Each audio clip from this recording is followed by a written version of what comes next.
This chapter had all kinds of good stuff going on in it, but really the focus, the front and center, the pinnacle was Bartholomew Kuma and seeing a little bit of him.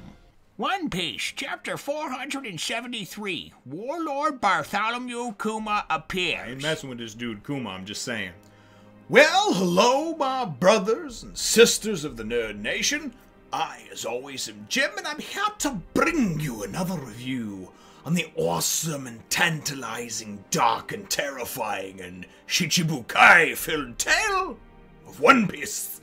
Now, our last chapter, of course, really saw the Straw Hats all working together, at least the 6 of them that are together right now, to take down Oars and put him down, at least temporarily. And really, it just seems like they're buying time anyway, in the hopes that Luffy will attack or defeat Moria and then be able to, get all their souls back. So, but really, the end of the chapter, for me, was what was very cool. We wound up seeing a character that we've only seen back in chapter 232, maybe 235, somewhere in that neighborhood.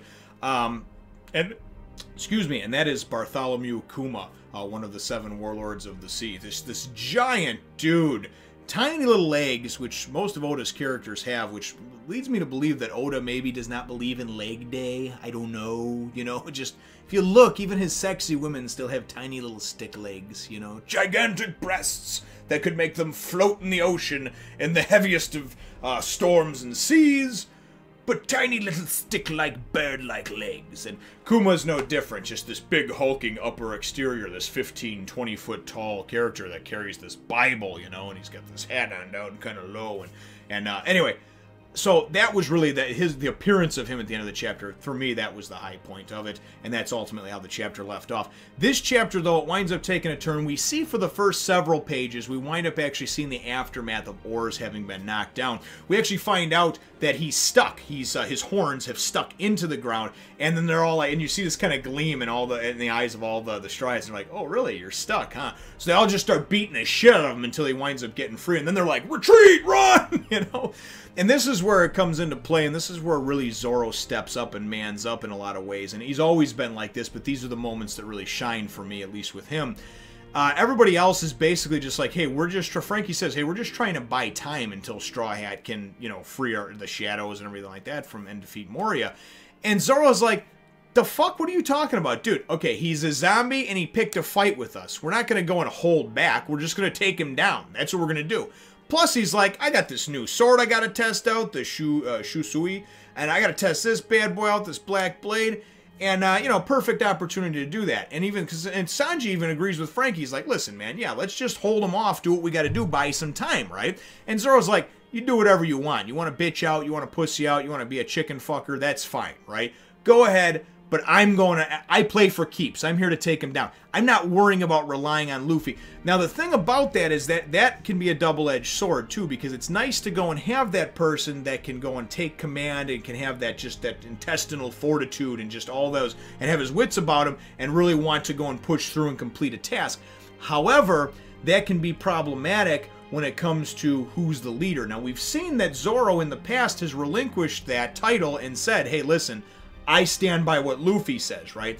But is that going to continue on as this series progresses? I feel that eventually down the road that could be a point of contention amongst those two, both being very strong-willed and both very much sometimes getting something in their head that I'm going to complete this and do this. I got those blinders on. And that could obviously lead to some issues and some problems. Certainly, we saw them 400 chapters ago, 300 and some odd chapters ago, actually kind of tangle and tussle and fight. But it wasn't very serious. It was just 2 heavyweights going at it. But again, like I said, that's just my thought and theory that may be a point of contention in the future. Right now, though, it's nice to see Zoro go and want to just take, be like, hey, listen, we're going to defeat this dude, right? So they wind up actually going and bringing him down to his knees, and this Oars is just like, oh, the meat, and now I'm on my knees, and what the hell, and all this other stuff.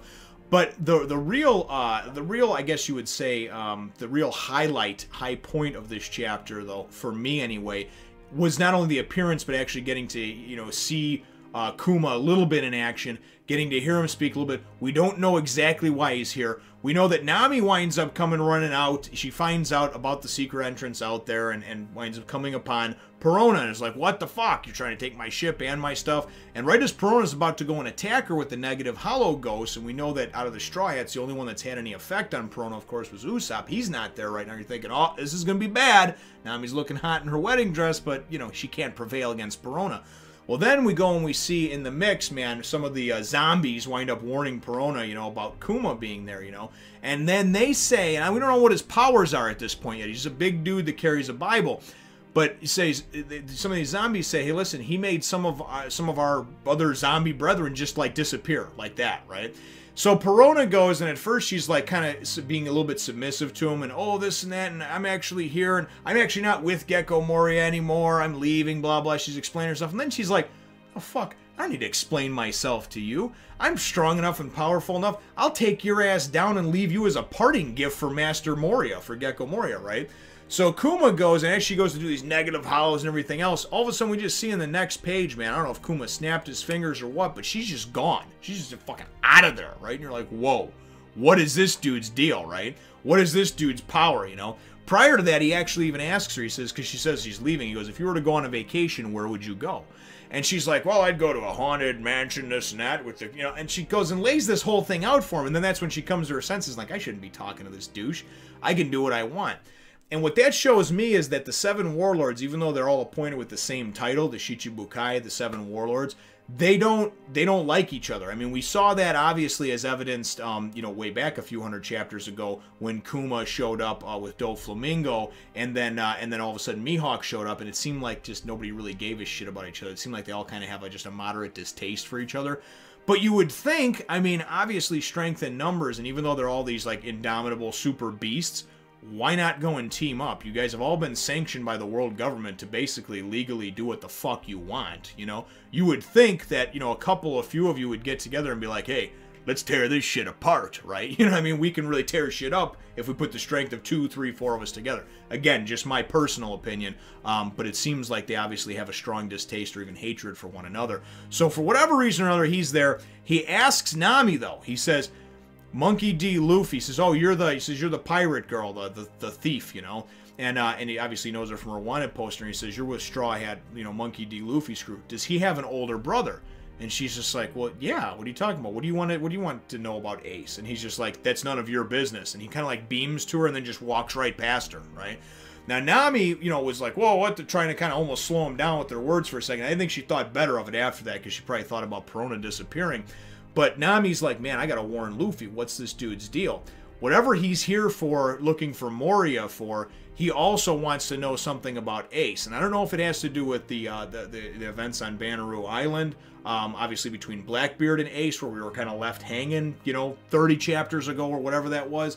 Not really sure at this point, but I know I'm definitely intrigued. My curiosity is piqued. So the chapter winds up ending off right there with, obviously, you know, Kuma just kind of, you know, kind of walking away. Here, let me get to it just to make sure that I didn't miss anything, and I didn't think I did.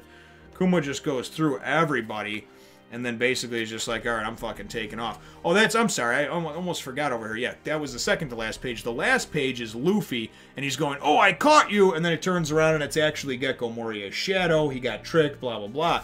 But wherever he's at, he doesn't know, and it says here, dawn and the inevitable death of the Shadowless draws near. And Luffy's like, where am I? So he's off somewhere in the forest. He got drawn out, obviously, by Moria's shadow, thinking that he was chasing him.